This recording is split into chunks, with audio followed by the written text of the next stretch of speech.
Hello friends, welcome back to another wonderful story. And this one takes us back roughly 2,000 years ago to a time when Jesus was teaching through a parable. Do you remember what a parable is? That's right, it's a story that's usually pretty easy to remember, but has a special meaning just below the surface. Well, one day, Jesus was walking next to a group of people, scribes and Pharisees.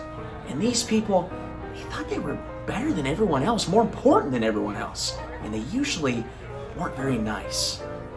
And Jesus could overhear them whispering about him, saying, he really shouldn't talk or eat with sinners.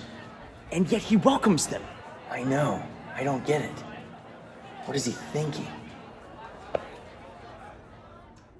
So Jesus decided that he needed to teach them. And he said to them, Here, I have a story that I can share with all of you to help you understand. So Jesus began to teach them. Suppose you're a shepherd and you have 100 sheep and you lose one of them.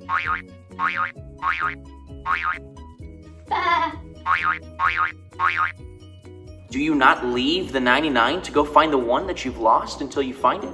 Linda! Linda! Has anyone seen my sheep? Linda? Linda? Bah! Bah! I hope she's all right.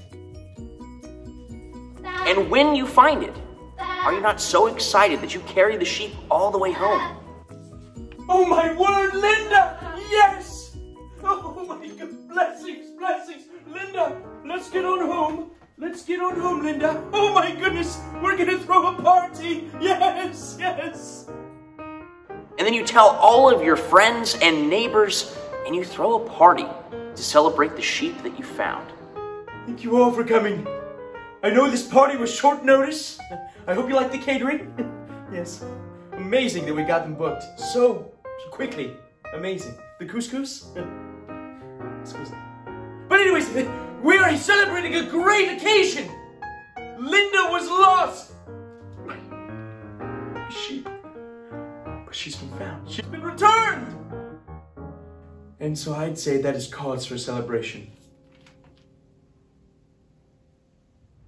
So let me try to clear up what this story means. Just as there was a party for the one sheep who was lost and was then found, there will be a great party in heaven for the one sinner that repents, as opposed to the 99 who already believe that they can do no wrong and that they are already close to God. The story really put them in their place. There was nothing more that could really be said. The scribes and the Pharisees, of course, were upset, but they couldn't respond because they knew that Jesus was right. So, Jesus just kept on teaching with his parables to everyone who had gathered that day.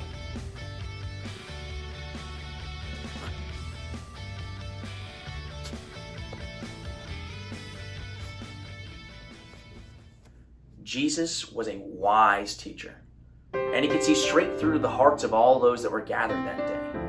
And Jesus knew that the scribes and the Pharisees hated that he was associating with himself with those that are deemed as lowly and lesser.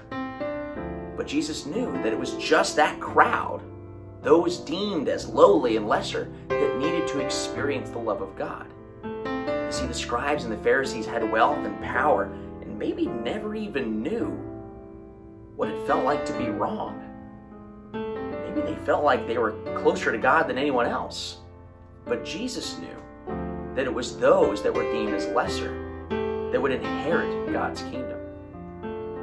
See, this is a message that still rings true today in 2020. God loves all of us, no exception.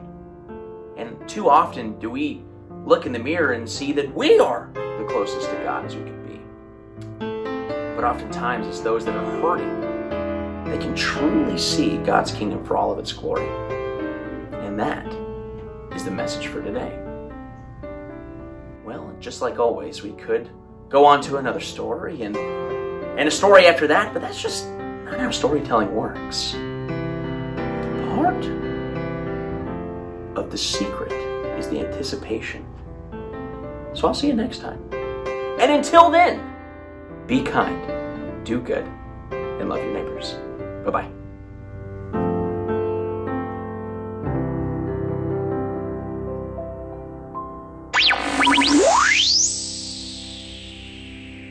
Ugly. That day. No!